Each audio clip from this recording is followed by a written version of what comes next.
السلام عليكم ورحمة الله وبركاته. ازيكم عاملين ايه؟ لو مهتم بجديد ومفيد فعلا من التطبيقات اشترك في القناة وفعل زر الجرس عشان يوصلك كل ما هو جديد ومفيد فعلا من التطبيقات.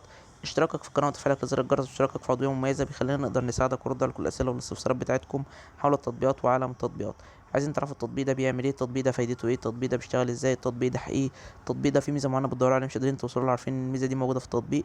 كل ده بنقدر نعرفه لكم من خلال الفيديو، شرح مفصل ومبسط للتطبيق، مميزاته وعيوبه وازاي بيشتغل وازاي بتشارك عليه وازاي بتلغي الاشتراك وكل حاجه عن التطبيق.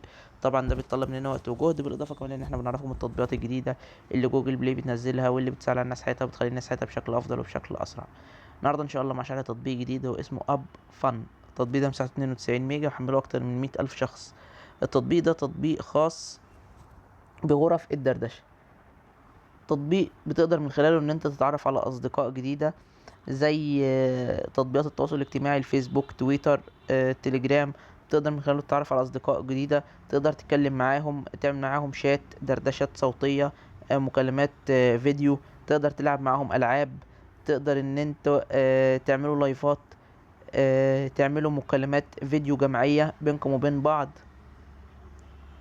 ده الغرض او الحاجة الظاهرية للتطبيق. اما الحاجة الداخلية للتطبيق فده من ضمن تطبيقات اللايفات. تطبيقات اللايفات او تطبيقات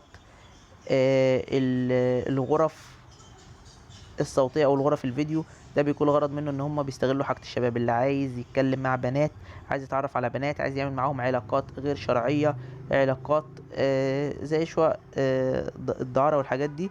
فده بيكون الغرض من التطبيق ان هم اي واحد بيحمل التطبيق يجيبوا له صورة بنت او مجموعة صور لبنت معينة، يخش عليها يقول له لو عايز تتكلم معاها اشترك او ادفع علشان تقدر تتكلم معاها.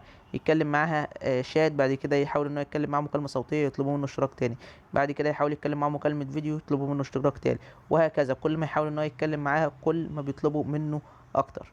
بالاضافة طبعا ان التطبيق بيكون فيه العاب وفيه مكالمات فيديو بين شخص ومجموعة اشخاص او جروبات بينهم وبين بعض.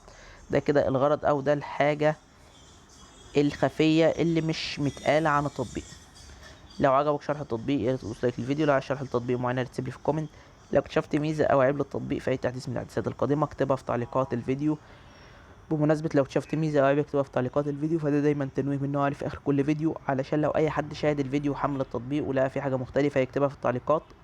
واحنا دايما بنثبت التعليقات بتاعت الناس سواء الايجابية او السلبية. الكلام ده بنقوله ليه؟ بنقوله عشان بعض الناس اللي تخش تشوف الفيديوهات الموجوده على القناه، وبالذات الفيديوهات اللي بقالها فتره طويله، تقول لك انت ليه مش شايلين كل الحاجات الايجابيه او ليه مش شايلين كل الحاجات السلبيه.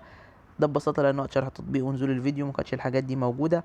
اما لو انت شاهدت الفيديو بعد نزوله بيوم، بيومين، باسبوع، بشهر، هتلاقي كل الحاجات اللي انا قايلها عن التطبيق هي اللي موجوده في التطبيق بالظبط. وشكرا، سلام عليكم.